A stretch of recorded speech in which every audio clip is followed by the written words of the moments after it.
Graça, misericórdia e paz da parte do Senhor Jesus Cristo a todos os irmãos e irmãs. Estamos começando mais um podcast.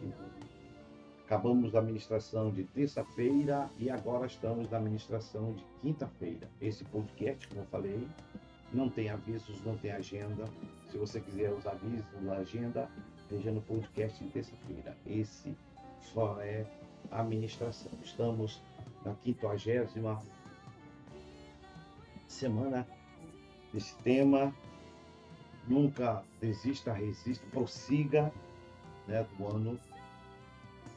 E estamos terminando esse tema e a partir de dezembro, essa semana eu vou mandar já para o pastor Moisés e o pastor Bruno para preencherem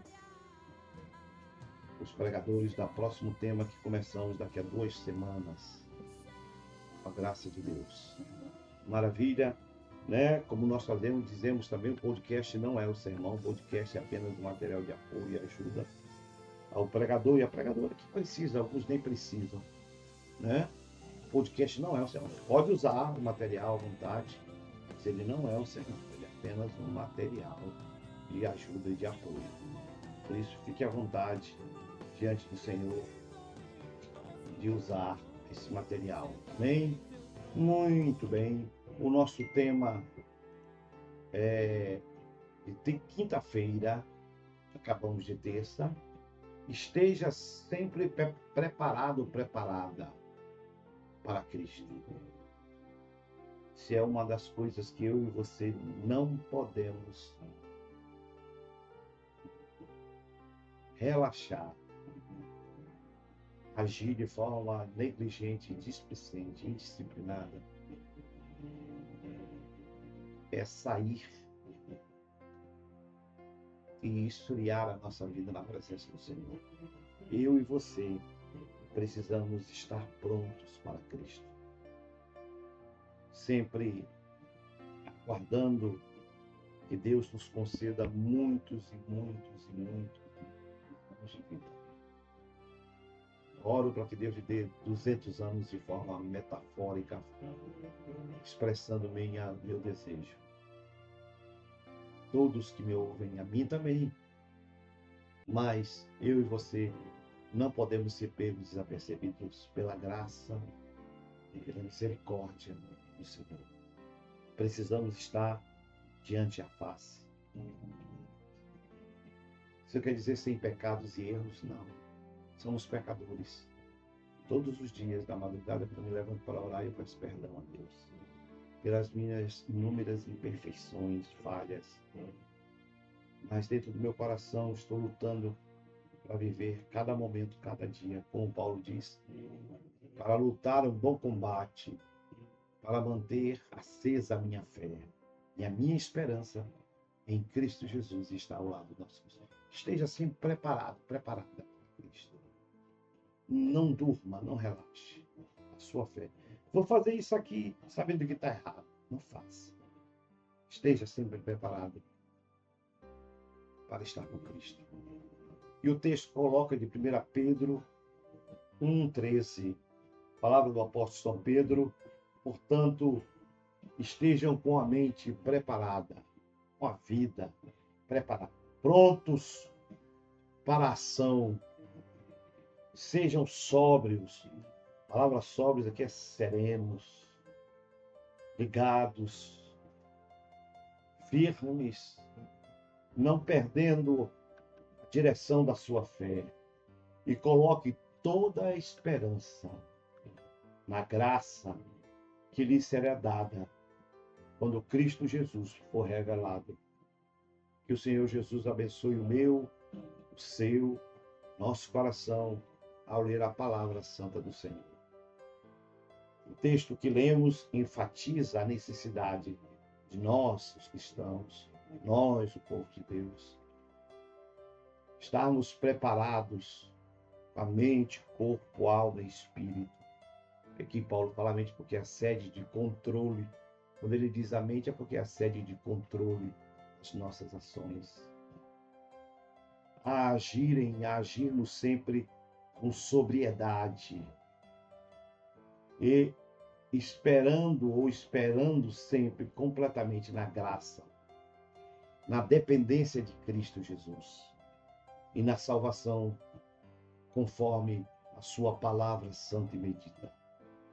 A passagem também exorta a ter uma mente alerta, vida alerta, e não se deixar levar pelos desejos do passado, buscando sempre uma vida em santidade, buscando agradar a Deus em todos os aspectos da vida, procurando servir.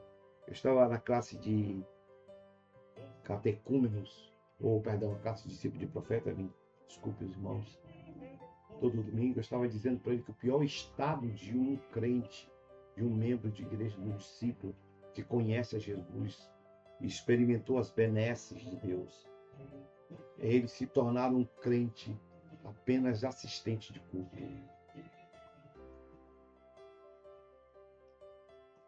Porque Deus não nos chamou apenas para assistirmos os cultos. Deus nos chamou para vivermos a salvação e sermos usados por Ele em alguma parte da sua obra, do seu trabalho, do seu reino. Deus não me colocou apenas, é importante assistir os cultos, receber a palavra, mas muito mais importante do que receber a palavra, estar no culto, é se permitir que Deus use em um ministério, em uma atividade, para que você se sinta útil. Se eu pudesse dedicar ao ministério, viva o MES, viva o ministério do Espírito Santo. Procure evangelizar, procure ganhar, procure discipular, procure consolidar e procure servir. Vivendo o MES, você vai ter uma vida que agrada o Senhor e vai estar sempre em alerta na sua presença. A passagem também exorta a ter a mente alerta, como eu falei, e não se deixar levar, pelos desejos passados, vivendo em santidade, buscando agradar a Deus em todos os aspectos da sua vida. Por isso o apóstolo Paulo diz: sede sóbrios, isto é, ter clareza mental, não se deixar levar pelos desejos passageiros desse mundo e na ignorância dos valores que este mundo apresenta, apenas para este mundo, sem nenhum foco na eternidade. A vida só tem sentido diante de Deus quando eu entendo a razão da minha existência nesse mundo, aproveitando aquilo que Deus deixou para eu viver neste mundo, mas mantendo sempre a minha mente. E é isso que Paulo fala sobre ser sóbrio, focado na esperança da glória eterna, de servir e viver na presença do Senhor. Também o apóstolo Paulo diz: preparem o seu entendimento ou o entendimento.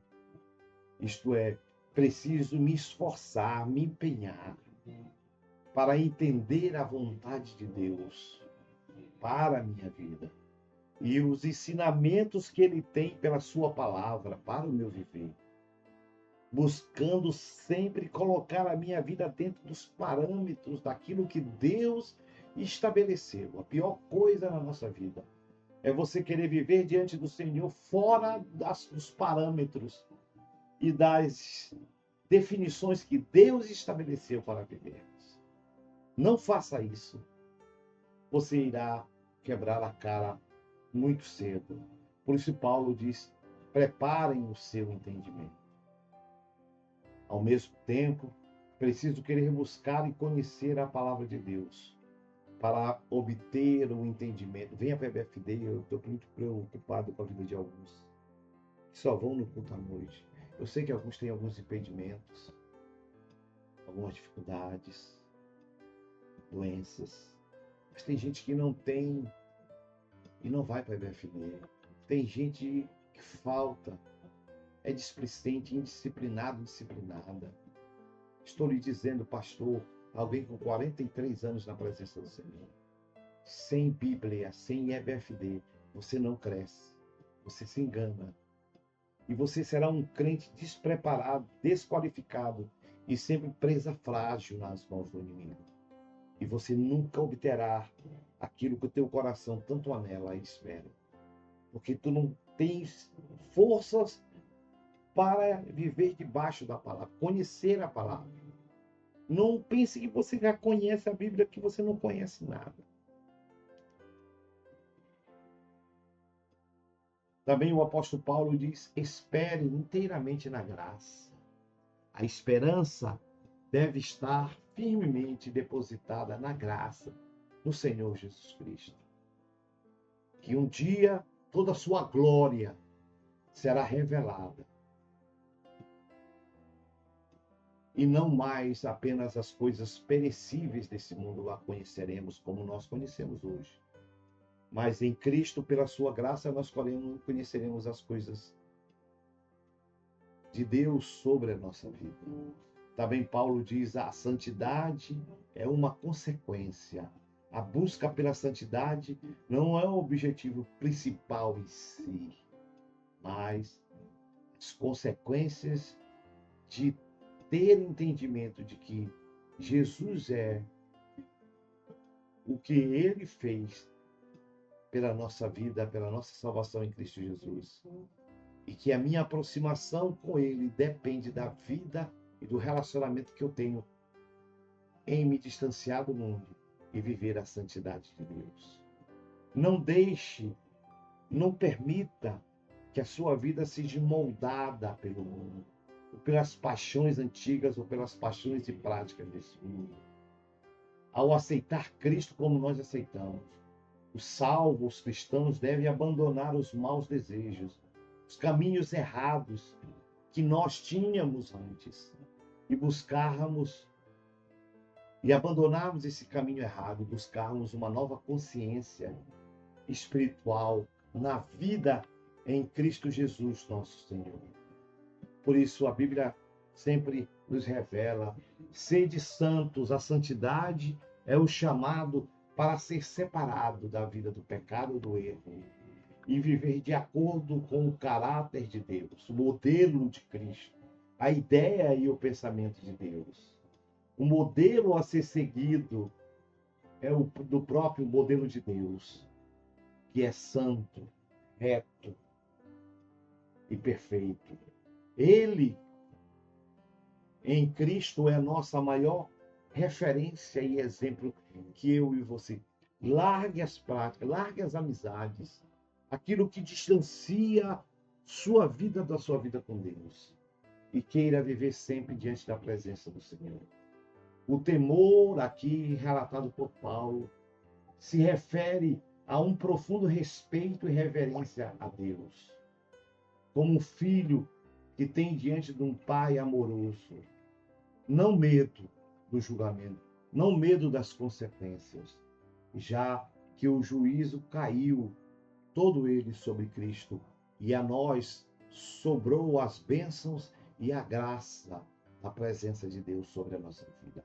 A ideia final de Paulo, ou melhor dizer, aqui está escrito Paulo, mas é Pedro, quando estava escrevendo, sendo usado pelo Espírito Santo, troque Paulo por Pedro, é que abramos os nossos olhos para a realidade espiritual que estamos vivendo diante do Senhor e do mundo, que está em nossa volta. Veja o mundo espiritual e os fatos que estão acontecendo no mundo, cada vez mais longe de Deus, cada vez mais rejeitando a Deus. A igreja, que era para ser o instrumento de Deus, muitas, não são todas, glória a Deus, estão se afastando dos caminhos do Senhor, criando doutrinas e ideias de acordo com seus pensamentos e ideias de conquistar apenas volume de pessoas e não pessoas realmente salvas em Cristo. Acorde, abra os seus olhos, irmão, desperte-se, irmão. Fique em alerta, como diz o texto. Portanto, estejam com a mente preparada, prontos para a ação. Sejam sóbrios e coloquem toda a esperança que há na graça de Cristo, que lhe será dada em Cristo Jesus, quando ele for revelado a mim e a você. Cristo está vindo para nos buscar, para estarmos com ele para sempre. Você está pronto? Você está preparado? Nós estamos prontos? A palavra de Pedro nos traz a lembrança de estarmos sóbrios, mente preparada, colocando toda a nossa esperança em Cristo, porque o Senhor se aproxima. Você está pronto e preparado? Isto é, como é que é estar pronto e preparado, pastor? O que é estar pronto? Eu coloco aqui 5 aspectos. Sua fidelidade com Deus tem sido exercida. Você tem sido fiel, lutado por ser fiel, leal ao Senhor. Ou tua fé, tua fidelidade é instável, frágil, pírfia. O que é pírfia, pastor? Insignificante. Está preparado, pronto? Sua fidelidade com Deus tem sido exercida? Exerça a sua fidelidade. Não se esconda dentro de casa. Não se esconda através da dificuldade. Se exponha e deixe a tua fidelidade ser exposta diante da obra de Deus. Segundo, você tem lutado pela santidade com Deus, isto é, não estou dizendo que você tem lutado para ser perfeito, nunca seremos. Mas a santidade é a busca constante, ininterrupta, por uma vida mais reta diante do Senhor, deixando as coisas erradas e aperfeiçoando cada vez mais na minha vida com Deus. Terceiro, você está pronto? Você tem buscado a face do Senhor? Você tem buscado em oração, em intimidade, em vida com Deus, uma vida mais próxima com Ele? Você tem se derramado diante da face? Ei, pregador, deixa Deus te ajudar. Quarto, você está pronto? Significa, você tem buscado a servir a Deus em sua igreja? Você tem sido útil? Ou você é daqueles que só fica sentado criticando, vendo os defeitos, as falhas e abandonando aquilo que Deus gostaria de fazer em sua vida, que era te usar? Por isso, estar preparado é buscar a Deus. Como? Servindo. Diga para o seu pastor, diga para alguém que eu posso ser útil, que eu posso fazer. Não fique só olhando, vendo os outros trabalhando e você sem nada. Não seja preguiçoso, desleixado espiritual. Seja útil, diga com o profeta Samuel. Fala, Senhor, que eu estou certo. Diz com o profeta Isaías, eis-me aqui, envia. Quinto, você tem vigiado para encontrar-se com teu Deus, tem ficado em alerta, não tem descuidado. Você tem cuidado da sua vida para estar pronto para esse grande dia que estaremos face a face com o nosso Deus. Abramos os nossos olhos e olhemos para o céu, pois o nosso Jesus, que um dia subiu, já pode estar descendo para vir nos buscar, e você está pronto para esse momento? Sejamos fortes, firmes diante do Senhor, fazendo a obra de Deus, a obra do Senhor, guardando a volta de Cristo em nossa mente. Como diz Apocalipse 3:3, pois se não vigiares, virei como ladrão, e não saberás a hora sobre ti virei. Não podemos relaxar, descuidar, perder o foco em nosso Senhor Jesus e nem na sua volta. Estejamos em alertas, colocados diante do Senhor. Não é hora de vivermos longe do Senhor. Não é hora de nos afastarmos de Deus. Não é hora de vivermos, é hora de vivermos mais próximo do Senhor, pois o nosso Deus está às portas. Maravilha. Deus abençoe. E que Deus use a sua vida em nome de Jesus.